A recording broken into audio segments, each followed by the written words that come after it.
দুনিয়ার লোভ, দুনিয়ার নেশা বাড়ানোর প্রতিযোগিতা, আরো গাড়ি, আরো বাড়ি, আরো বিল্ডিং, আরো দালান, আরো জায়গা, আরো জমি, আরো ক্ষেত, আরো ফসল, আরো নেতাগিরি, আরো মাতব্বরি, আরো অহংকার, জি ফুত, এই নিয়ে বাড়াবাড়ি। আল্লাহ তাআলা বলে সব এগুলো তোমাদেরকে ডুবাইয়া দিল, আখিরাত ভুলাইয়া দিল। হাত্তা জুরতুমুল মাকাবির, এভাবেই একদিন কবরেই পৌঁছে গেলাম।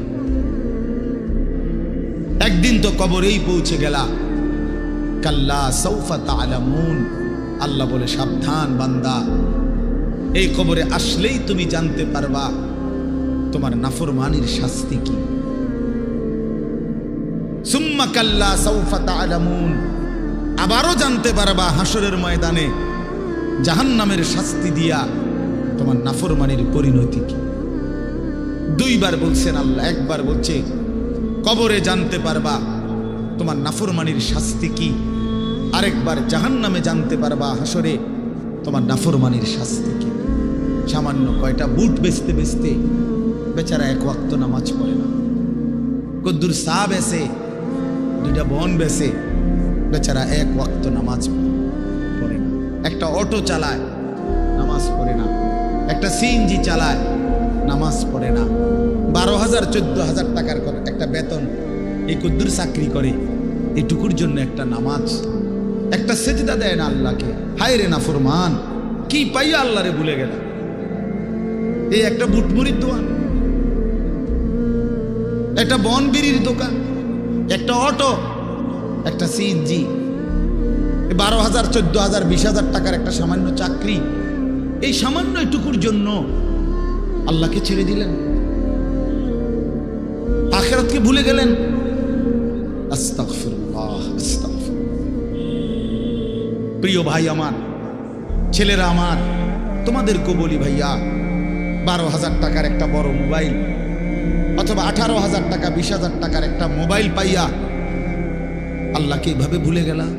নিজের চরিত্র, নিজের ইজ্জত, নিজের আত্মমর্যাদা, নিজের বংশের মর্যাদা, বাবা মায়ের সম্মান, ইসলামের সম্মান, আল্লাহর কথা, রসুলের কথা, কবর, মরণ, আখিরাত সব ভুলে গেলা ভাইয়া। এই মাত্র 20,000 টাকার কাছে এভাবে হারিয়ে গেলা, এভাবে চরিত্রহীন হয়ে গেলা। সারা দিন নাই, রাত নাই। আমাদের ছেলেগুলোর দিকে তাকাইলে মায়া হয়। সারাটা দিন হাঁটে, বসে, চলে, ফিরে, শুধু মোবাইল, শুধু মোবাইল, শুধু মোবাইল, শুধু রাতকে রাত, সারা রাত। ওই দেখেন ওই অপদার্থ কি করে, দেখেন, দেখছেন ভাই কি পরিমাণ অপদার্থ, দেখেন কি পরিমাণ বেহায়া। চিন্তা করছেন? হ্যাঁ, এটাই জীবন। কিসের ইসলাম? কে বলে, কি বলে? আমার মোবাইল, আমি আছি, আমার মোবাইল আছে, এমবি আছে, চার্জ আছে, খালাস। আর কি, আর কি? এই অসভ্যতার শেষ কোথায়? এই নোংরামির শেষ কোথায় বলেন? আমাদের এই প্রজন্ম গিয়ে থামবে কোথায়? 12 বছর 14 বছরের ছেলে যদি দিন রাত এভাবে মোবাইল ব্যবহার করে, তার ভবিষ্যৎ কি? তার আগামীর সম্ভাবনা কি? আগামীর পরিণতি কি বাপ? আপনারা যারা বাবারা এই যে সন্তানগুলো রেখে যাচ্ছেন, এদের ভবিষ্যৎ কি? যে একটা ওয়াক্ত নামাজ পড়ে না, যে আল্লাহর কোরআন পড়ে না। আল্লাহ আমাদেরকে বুঝ দান করেন, আল্লাহ আমাদের দিল দান করেন, আল্লাহ তাআলা আমাদেরকে ফিকির দান করেন। আমার ভাই, আমার বাবা, আমার তাইলে মূল বক্তব্য হলো, আমাদের জিন্দেগির একটা মূল বিষয়, আমরা মুসলমান হিসাবে আমাদের মৌলিক দায়িত্বই হলো দুইটা জিনিস। একটা হলো গুনাহ বর্জন, আরেকটা হলো আল্লাহ তাআলার হুকুম পালন। এটাই আমরা জিন্দেগি। ভাল লাগলেও এটাই কাম, ভালো না লাগলেও এটা কাম। মন মতো হইলেও এটাই জীবন, মন মতো না হইলেও এটা জীবন। কথা বোঝেন নাই? নামাজ আমারে পড়তেই হবে। এবার যত কষ্টই লাগুক, যত ক্লান্তি লাগুক, আমাকে পড়তেই হবে। সুদ, ঘুষ, মিথ্যা, হারাম রোজগার আমার ছাড়তেই হবে। এবার আমার সামনে বাকি সবাই লক্ষ কোটি টাকার, মিলিয়ন মিলিয়ন টাকার মালিক হয়ে যাক, কিন্তু আমার যেহেতু অনুমতি নাই, আমি এটা যাওয়া যাবে না। এটাই মুসলমান, এটাই জীবন, এটাই তাকওয়া। আল্লাহ তাআলা আমাদের কাছে এটাই চান, বান্দা গুনাহ বর্জন করো, আমার হুকুম পালন করো, বিনিময়ে আমি আল্লাহর কাছ থেকে অনন্তকালের জান্নাত বুঝে নাও। এটাকেই বলে তাকওয়া। এই ব্যক্তিকেই বলে মুত্তাকি, যে নিজেকে গুনাহ থেকে বিরত রাখে, আল্লাহ তাআলার হুকুমের মধ্যে ব্যস্ত রাখে, আল্লাহর হুকুম পালনে ব্যস্ত, যত কষ্টই হোক। আপনাদেরকে আমি একটা কথা বুঝাই। মনে করেন আমি প্রতিদিন রাতের 3:30, 3টা, 4টা সচরাচর এই টাইমে বাসায় ফিরি। তো ফিরা ফজরের নামাজ হলো 5:40 জামাত। তাহলে আমার হাতে তখন আর সময় আছে 1 ঘন্টা, 1.5 ঘন্টা, সোয়া ঘন্টা এরকম।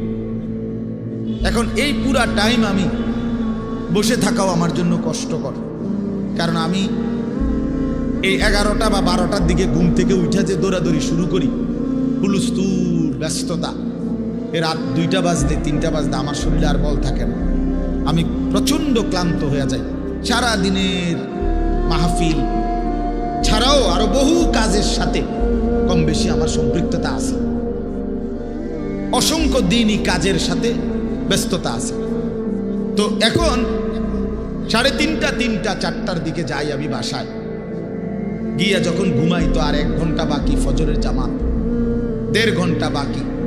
আমার জন্য ভীষণ কষ্ট হয় এই সময় আবার উঠা ফজরের জামাত ধরা।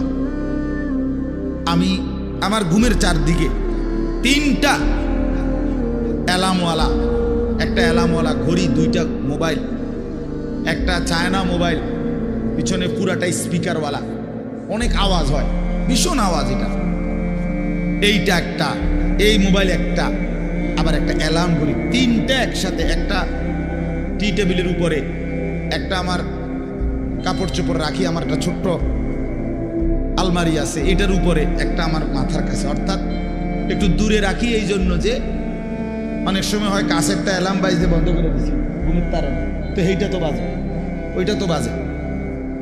তার মানে 3টা একসাথে যখন বাজা শুরু করে, শেষ পর্যন্ত আমাকে উঠতেই হয়, কারণ প্রচন্ড ঘুম রাইখাও আমি তখন উঠা জামাতে শামিল হওয়ার চেষ্টা করি। কেন? আমি এটা বিশ্বাস করি, মরিবাসী আমার তো নামাজ পড়তেই হবে। কথা বুঝছেন কিনা আমার? তাহলে এটা যদি কারো সিদ্ধান্ত হয়, ভাই আমাকে এটা পড়তেই হবে, আমাকে এটা করতেই হবে, আমার এটা লাগবেই, এই ছাড়া আমার কোনো উপায় নাই। তো এই ছাড়া যেহেতু আমার কোনো উপায় নাই, অতএব এটাই আমার জিন্দিগি, এটাই আমার জীবন, এটাই আমার জীবন। এই পৃথিবীর সব মানুষ, পৃথিবীর সব সুন্দরী দেখুক, আমার জন্য যেহেতু অনুমতি নাই, আমি শুধু আমার বিবিকেই দেখি। কথার কথা, আমার যেটা অনুমতি আছে আমি তাকেই দেখতে হবে। এই পৃথিবীর কোটি কোটি মানুষ হারাম রোজগার করুক, কিন্তু আমি বিশ্বাস করি আমার আখেরাত আছে, আমার আল্লাহর সামনে হিসাব দিতে হবে। অতএব আমরা এই মাদ্রাসায় পড়ুয়ারা, কত কত মসজিদের ইমাম, আমাদের 10,000, 8,000 টাকা বেতন, 12,000 টাকা বেতন, অথচ বিবি অসুস্থ, একটা অপারেশন করতে গেলে বলে 50,000, 60,000, 1 লাখ টাকা। বেচারার চোখ দিয়া পানি পড়ে যে হায় কোত্থেকে কি হবে। কিন্তু এরপরেও এই 8-10 হাজার টাকা বেতনে আমাদের এই কওমি মাদ্রাসাগুলোর বেতন, উস্তাদদের যা বেতন তো আমরা বলি না, এই যাই একটু ওজিফা দেয়, এটা তো এক একজনের 50, 60, 70, 80 হাজার টাকা করে, ঠিক না? কি বলে জানেন? অল্প কয় টাকা, অল্প কয় টাকা। এইটুকু দিয়ে খুদার 30 মাস, 30 দিন আখেরাতের আশায়, পরকালের আশায় কলজা বাইন্ধা হারাম থেকে বাইচা জিন্দিগি চালায় বাপ।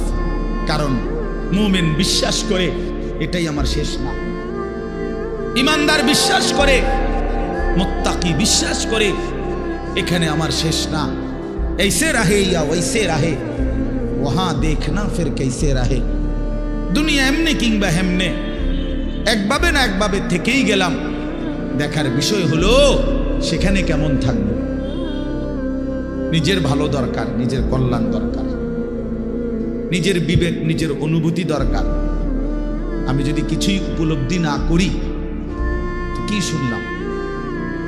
30 বছর জুমার বয়ান শুনে, 40 বছর ধরে জুমার বয়ান শুনতেছে, অথচ বেচারার কোনো পরিবর্তন নেই। কি জিন্দেগি? 30 বছর ধরে বয়ান শুনতেছে, অথচ কোনো চলাফেরা, আদব, আখলাক, চাল চলন, উঠা বসা, লেনদেন, আচরণ, উচ্চারণ কিছুতেই পরিবর্তন নাই। তো কি ফায়দা হবে বলেন? এই জন্য দয়া করে কোরআনুল কারীম আমাদের জিন্দেগি পরিবর্তনের জন্য, জীবন সাজিয়ে তুলবার জন্য, হুদাল্লিন নাস, এটা মানুষের হেদায়েত, হুদাল্লিল মুত্তাকিন, যারা আল্লাহকে ভয় করতে চায়, আখিরাত পেতে চায়, জাহান্নাম থেকে বাঁচতে চায়, আল্লাহর নাফরমানি ছাড়তে চায়, জান্নাত পেতে চায়, আল্লাহ পাকের গোলামি আর বন্দিগি করতে চায়, আল্লাহ বলেন তাদের জন্য সুস্পষ্ট, পূর্ণাঙ্গ, নিখুঁত হেদায়েত। এখান থেকে জান্নাত, একদম নিখুঁত লোকেশন। কোরআনুল কারীম লোকেশন একদম নিখুঁত। কোরআনুল কারীম আল্লাহ তাআলা এই জন্যই নাযিল করছে। বহু সিফাত কোরআন শরীফের আল্লাহ তাআলা বলছে। মাউইযাতুন, এটা উপদেশ, বুশরা, এটা সুসংবাদ, রাহমাতুন, এটা রহমত, বাসাইরুল লিন্নাস, এটা মানুষের জন্য অন্তর্দৃষ্টি সম্পন্ন জ্ঞান, গভীর জ্ঞান, এটা তিবিয়ানান লিকুল্লি শাই, সমস্ত বিষয়ের পরিপূর্ণ বিস্তারিত বর্ণনা। এসব কোরআনের বৈশিষ্ট্য। মা ফাররাতনা ফিল কিতাবি মিন শাই, আল্লাহ তাআলা বলেন কোরআনুল কারীমের মধ্যে আমি কোনো কিছুর আলোচনা ছেড়ে দেইনি। আমার বান্দার কিয়ামত পর্যন্ত যত জরুরত সব আমি পূর্ণাঙ্গ বলেছি, বিস্তারিত বলেছি, কোনো আলোচনা বাদ দেই নাই। দেখতে ছোট হলেও এতে পূর্ণাঙ্গ আলোচনা। আহসানাল হাদিস, আল্লাহ তাআলা বলেন কোরআনুল কারীম হচ্ছে সর্বোত্তম কথা। কিতাবান, কোরআনুল কারীম হচ্ছে এক মানুষের জিন্দেগির সকল বিষয়ের পূর্ণাঙ্গ আলোচনা সমৃদ্ধ একটি বই, কিতাব, যার মধ্যে সব বিষয়ের পূর্ণাঙ্গ আলোচনা আছে। মুতাশাবিহান, কোরআনুল কারীম হচ্ছে প্রত্যেক কথা একটা আরেকটার সাথে চমৎকার মিলওয়ালা, এলোমেলো কোনো কথা নাই, উলট পালট কথা নাই, লটসর কথা নাই। মাসানি, কোরআনুল কারীম হচ্ছে আল্লাহ তাআলা বলেন বারবার তেলাওয়াতকৃত, পাঠকৃত কিতাব। এটাই একমাত্র কিতাব আসমানের নিচে জমিনের উপরে যেটা কোটি কোটি মানুষ প্রতিনিয়ত 24 ঘন্টা পড়তেছে। কারণ পৃথিবীতে একই সময় সূর্য ডুবে না, সময় এক মুহূর্তের একই হিসাবে না, এটাই আল্লাহর কুদরত। এখন যদিও রাত, আমাদের এখানে সব জায়গায় এখন রাত, সৌদি আরব আরো 3 ঘন্টা এখনো আলো বাকি আছে। ওখানে দেখেন গিয়ে প্রখর রোদ, অথবা আসরের পরের টাইম, তাহলে সেখানে তো এখনো আরো 2-2.5 ঘন্টা আলো আছে, কোথাও পূর্ণ দিন। তাহলে এই যে সময়ের ব্যবধান, তার মানে হলো আমাদের রাত 10টায় 11টায় মনে করেন আমাদের মাদ্রাসার পড়াশোনা বন্ধ হয়ে গেল, কিন্তু সারা পৃথিবীর থেকে বন্ধ হয় না। আল্লাহর জমিনের কোথাও না কোথাও আজান হচ্ছে, কোথাও না কোথাও নামাজ হচ্ছে, কোথাও না কোথাও জিকির হচ্ছে, কোথাও না কোথাও মালিকের কোরআন তেলাওয়াত হচ্ছে। এটা বন্ধ হয়ে গেলে পৃথিবীর নিঃশ্বাস বন্ধ হয়ে যাবে। আমাদের নিঃশ্বাস বন্ধ হয়ে গেলে অক্সিজেন বন্ধ হয়ে গেলে যেমন জীবন চলে যাবে, আল্লাহ তাআলার জিকির, কোরআনুল কারীমের তিলাওয়াত, আজান, সেজদা, আল্লাহর ইবাদত, আল্লাহর ডাক, এটা বন্ধ হয়ে গেলে পৃথিবীর নিঃশ্বাস বন্ধ হয়ে যাবে। তখন কিয়ামত হয়ে যাবে, পৃথিবী আর থাকবে না। এটা রাসূলুল্লাহ সাল্লাল্লাহু আলাইহি ওয়াসাল্লাম বলছেন, লা তাকুমুস সাআ হাত্তা ইউকালা ফিল আরদ আল্লাহ আল্লাহ। ততক্ষণ পর্যন্ত কিয়ামত হবে না যতক্ষণ পর্যন্ত জমিনে আল্লাহ আল্লাহ উচ্চারণ। তাহলে বোঝা গেল এই আসমান ও জমিনের স্থায়িত্ব আল্লাহ পাকের নামের উপর, আল্লাহর কালামের তেলাওয়াতের উপর, আল্লাহ তাআলার জিকিরের উপর। ওই ছেলে, জলদি করো, জলদি, 1 মিনিটে শেষ করো। সদর বদর করতেছো কোন সময় ধরে? বলো না কেন রেদওয়ান, এগুলো এতক্ষণ কি করো তুমি? হটর মটর করতে আছে।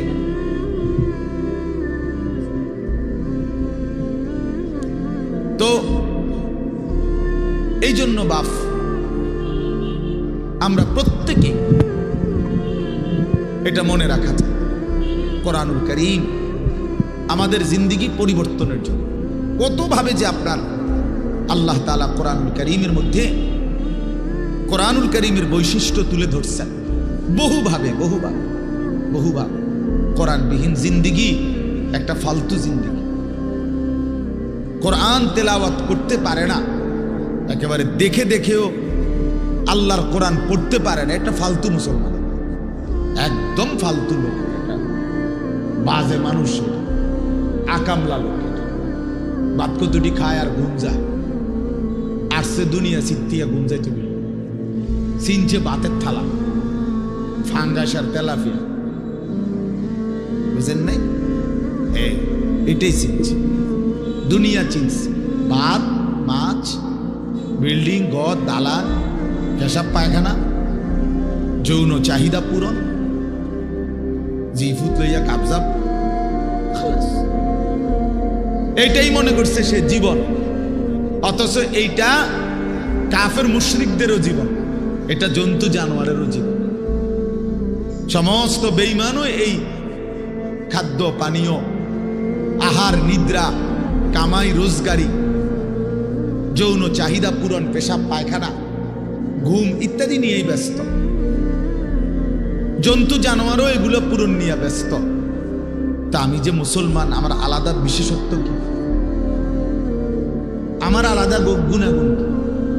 বাতখানার নাম নিয়ে মুসলমান বলেন, ঘুম যাওয়ার নাম নিয়ে মুসলমান তো তাই। বিল্ডিং করছে নাম নেই, আমি একটা বিরাট মুসলমান হুজুর, আল্লাহর রহমতে 6 তলা বিল্ডিং করছি। আপনি 6 তলা বিল্ডিং করছেন? এই 4 তলা, 6 তলা, 10 তলা এই সমস্ত বিল্ডিং আমাদের বাংলাদেশে যেগুলো, ইউরোপ, আমেরিকা, এগুলো তো গণা তো ধরেন, তো গরু গরু মনে করে, এগুলোর তো তারা গরু গরু মনে করে না। আমার একজন পরিচিত আছে, জাপানের থাকে, উনি আমার বলছে, হুজুর আপনারা যে সমস্ত প্রাইভেট কারে চলেন, এগুলো দিয়ে আমাকে জাপানে ছাগল টান। এইখানে এগুলাতে আমি যদি বলি, মিয়া চিনেন কত বড় বক্তা, প্রাইভেট কার দিয়ে আসছি, খামখেয়ালি মনে করছেন মিয়া? তো এইটা কি আসলে? প্রাইভেট কার দিয়ে আলি কি? সে প্রাইভেট কার দিয়ে তো ছাগল টানে। তার মানে এখানে আহামরি কিছুই না।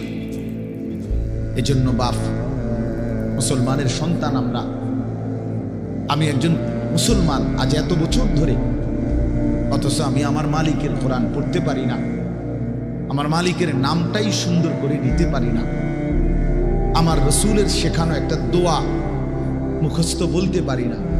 এর চাইতে দুর্ভাগ্য, বদনসিব আর কি হতে পারে? এর চাইতে ফালতু জীবন আর কি? যে তার মালিকের নামটাই নিতে পারে না, যে তার মালিকের কিতাবই পড়তে পারে না, যে রাসূলুল্লাহ সাল্লাল্লাহু আলাইহি ওয়াসাল্লামের শেখানো দোয়াই পড়তে পারে না, যার কলিজার ভিতরে আল্লাহর কোরআনই নাই, তার জীবনটা একেবারে একটা বেহুদা জীবন। একেবারে পরিষ্কার হাদিস। রাসূলুল্লাহ সাল্লাল্লাহু আলাইহি ওয়াসাল্লাম বলেন, ইন্নাল্লাযী লাইসা ফি জাওফিহি শাইউম মিনাল কুরআন কাল বাইতিল খারিব।